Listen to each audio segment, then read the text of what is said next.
Class 8th में हम पढ़ेंगे चैप्टर नंबर 1 विज्ञान का। अगर वीडियो अच्छा लगे तो लाइक एंड सब्सक्राइब करें, जिसमें दे रखा है फसल एवं उसके उत्पादन एवं प्रबंधन की। फसल का उत्पादन कैसे होता है और उसके प्रबंधन कैसे होते हैं। सबसे पहले दे रखा है ग्रीष्म काल में पहली उर्बू जो अपने चाचा के घर गई। उसके चाचा एक किसान थे। एक दिन उन्होंने खेत में कुछ औजार देखे जैसे कि खुरपी, दरांतली, बेचला, हल इत्यादि देखे। तो मैं जानना चाहती हूँ कि हम इन औजारों का उपयोग कहाँ और कैसे करते हैं। इन औजारों का उपयोग कहाँ और कैसे करते हैं। तो आपने पढ़ चुके हैं। हमने पढ़ चुका कि सभी सजीव भोजन की आवश्यकता होती है। सभी सजीवों को भोजन की आवश्यकता होती है। पौधे अपना भोजन स्वयं बनाते हैं। क्या आपको याद है कि पौधे अपना भोजन किस प्रकार संश्लेषित करते हैं। जैसे हमने पिछली क्लास में पढ़ा था, प्रकाश संश्लेषण से पौधे अपना भोजन बनाते हैं। लेकिन मनुष्य सहित जंतु भोजन बनाने में असमर्थ है। जंतु और अपना भोजन स्वयं नहीं बनाते हैं। यह भोजन पकाते हैं और इसलिए बनाते नहीं हैं। और जंतुओं का भोजन का स्रोत क्या है। परंतु हम भोजन क्यों नहीं करते हैं। आप जानते हैं कि सजीव भोजन को प्राप्त ऊर्जा का उपयोग विभिन्न जैविक प्रक्रियाओं में करता है। कि सजीव अपना भोजन प्राप्त कर ऊर्जा प्राप्त करता है, जिसे विभिन्न प्रकार के प्रक्रियाओं में करता है। जैसे पाचन में, श्वसन में, उत्सर्जनों के संपादन में करता है। हम अपना भोजन पौधों और जंतुओं से प्राप्त करते हैं। जैसे पेड़ पौधे, जंतुओं से आदि से अपना भोजन हम प्राप्त करते हैं। क्योंकि हम अपने भोजन की आवश्यकता होती है। हम सभी को भोजन की आवश्यकता होती है। अतः हम अपने देश को इतने अधिक लोगों का भोजन किस प्रकार उपलब्ध करा सकते हैं। हम अपने भोजन किस प्रकार उपलब्ध करा सकते हैं, किस प्रकार से। तो इसको बड़े स्तर पर भोजन का बड़ा स्तर का उत्पादन करना आवश्यक होता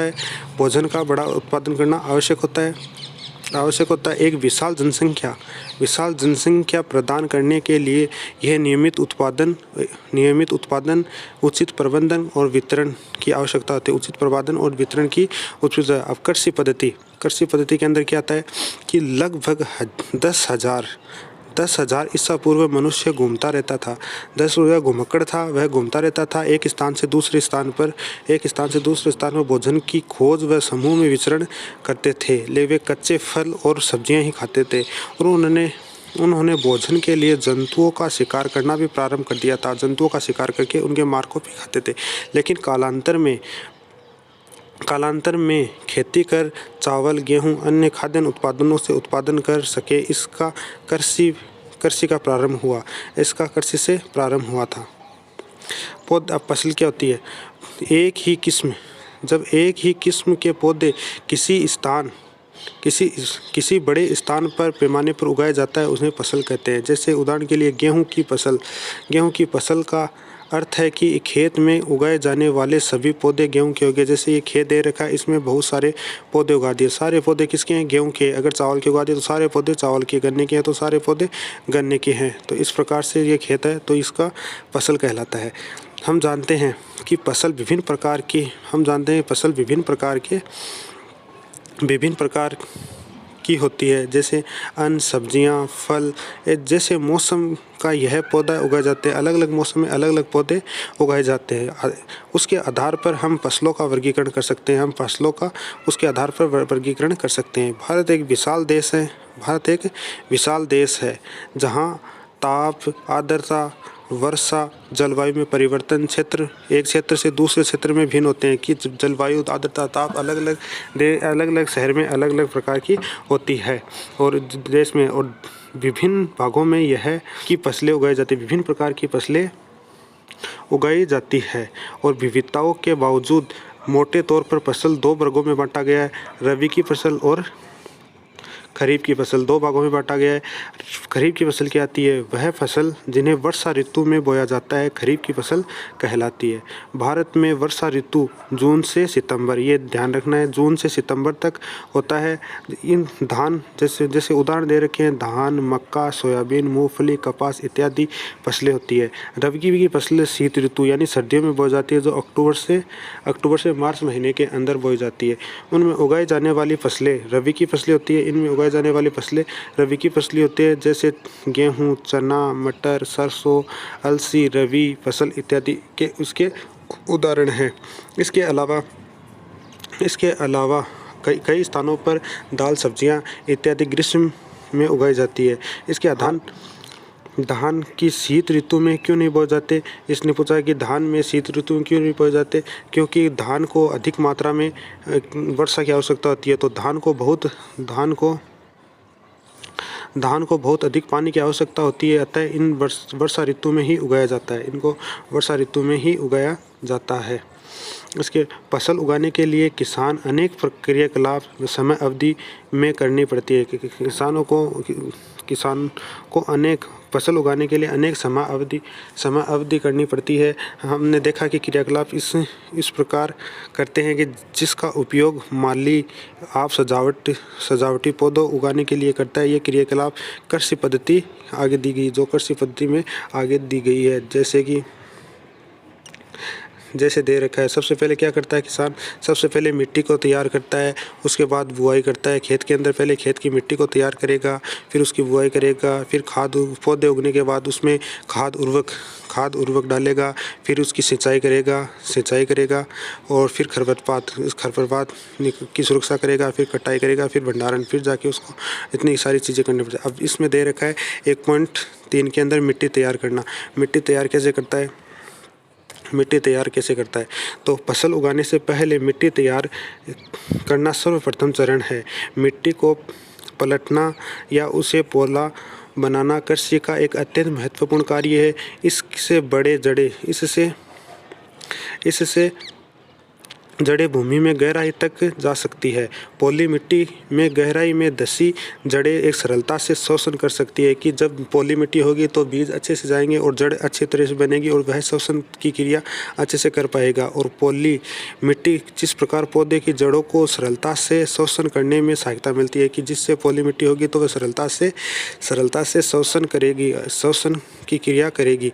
और पौली मिट्टी में रहने वाले केंचुए सूक्ष्म जीव वृद्धि करने में सहायता होती है। और खेतों के अंदर हम पौली मिट्टी करने के लिए केंचुए होते हैं और सूक्ष्म जीव होते हैं जो उर्वरकता शक्ति बढ़ाते हैं किसकी? मिट्टी की और जिसको किसान का मित्र भी कहा जाता है, और जिसको किसानों का मित्र भी कहा जाता है। ये प्रश्न पूछा जाता है किसानों की मित्रता किसे कहा जाता है? तो उसमें केंचुए, सूक्ष्म जीव आदि वृद्धि सहायता करते हैं, जो इसलिए किसान का मित्र भी कहा जाता है। क्योंकि यह मिट्टी को केवल पलटकर ही पोला करते हैं। और हुमस बनते हैं। तो परंतु मिट्टी का पलटना और पोला करना क्यों आवश्यक है? लेकिन मिट्टी का पोला करना क्यों आवश्यक है, इसके बारे में अब पढ़ेंगे कि मिट्टी को पोला क्यों करें। आपने पिछली कक्षाओं में भी पढ़ चुके हैं कि मिट्टी में खनिज, जल, वायु, कुछ सजीव होते हैं जिसमें सजीव होते हैं जिनके अतिरिक्त मात्र पौधे, जंतु भी मिट्टी में पाए जाने वाले जीवों द्वारा अपगठित होते हैं। इस प्रक्रिया में मृत जीवों में पाए जाने वाले पोषक मिट्टी में नियुक्त होते हैं और यह पोषक पौधों द्वारा अवशोषित कर लिए जाते हैं। ऊपर की परत में कुछ सेंटीमीटर की मिट्टी पौधों के लिए की वृद्धि में सहायता होती है। इस प्रकार के मृत जीवी द्वारा मिट्टी की उपयुक्त होती है और जो कुछ सेंटीमीटर तक मिट्टी पौधों के लिए वृद्धि में सहायता होती है और उसे उलटने पलटने पर, पोला करने पर पोषक तत्व पदार्थ ऊपर आ जाते हैं। उलटने पलटने करते हैं तो जब पोली करते हैं ज़मीन को तो ऊपर आ जाते हैं और जिससे पोषक तत्व ऊपर आ जाते हैं और इन पौधे इन पोषक तत्वों का उपयोग कर सकते हैं जिससे उनकी वृद्धि अच्छे से होती है। अतः हम मिट्टी का उलटना पलटना, एक पोला करना, एक पोला करना फसल उगाने के लिए अत्यंत ही महत्वपूर्ण है। पोला करना उलटने पलटने व पोला करने की क्रिया को जुताई कहते हैं। मिट्टी को उलटना पलटना को करने को क्या कहते हैं? जुताई कहते हैं। इसे हल चला कर सकते हैं। इसको हल चला कर सकते हैं। हल क्या होता है? लकड़ी तथा लोहे के बने होते हैं। हल लकड़ी तथा जो बैलों से किया जाता है उनको लकड़ी के होते हैं। जो ट्रैक्टरों के पीछे लगे होते हैं हल, उनको लोहे के हल होते हैं। यदि मिट्टी अत्यंत ही शुष्क हो, जुताई से पहले से पानी देने की आवश्यकता पड़ती है। अगर मिट्टी बहुत ही शुष्क अत्यंत हो तो उससे पहले पानी देने की आवश्यकता पड़ती है। जुते हुए खेत में मिट्टी को बड़े बड़े ढेले भी हो जाते हैं और मिट्टी में बड़े बड़े ढेले हो जाते हैं जिन्हें एक पटाख की सहायता से तोड़ना आवश्यक होता है। जिन्हें एक प्रकार जो बड़े बड़े ढेले हो जाते हैं उनको तोड़ने के लिए पटाख की आवश्यकता होती है। बुआई एवं सिंचाई के लिए खेतों को समतल करना आवश्यक होता है। बुआई करने के लिए खेतों को समतल करना आवश्यक होता है। यह कार्य पाटल द्वारा किया जाता है। से पहले खाद भी दी जाती है। कभी कभी खेतों में जुताई करने से पहले खाद दी जाती है, उसके बाद उसमें पाटन किया जाता है जिससे धरती पौली हो जाए। इससे जुताई के समय खाद मिट्टी भली भांति मिल जाती है। उसको भली भांति मिल जाती है और बुआई से पहले खेतों को पानी भी दिया जाता है। कृषि के औजार अगले वीडियो में पढ़ेंगे कि कृषि के लिए कौन कौन से औजार चाहिए हमें। आज के लिए इतना ही पढ़ेंगे।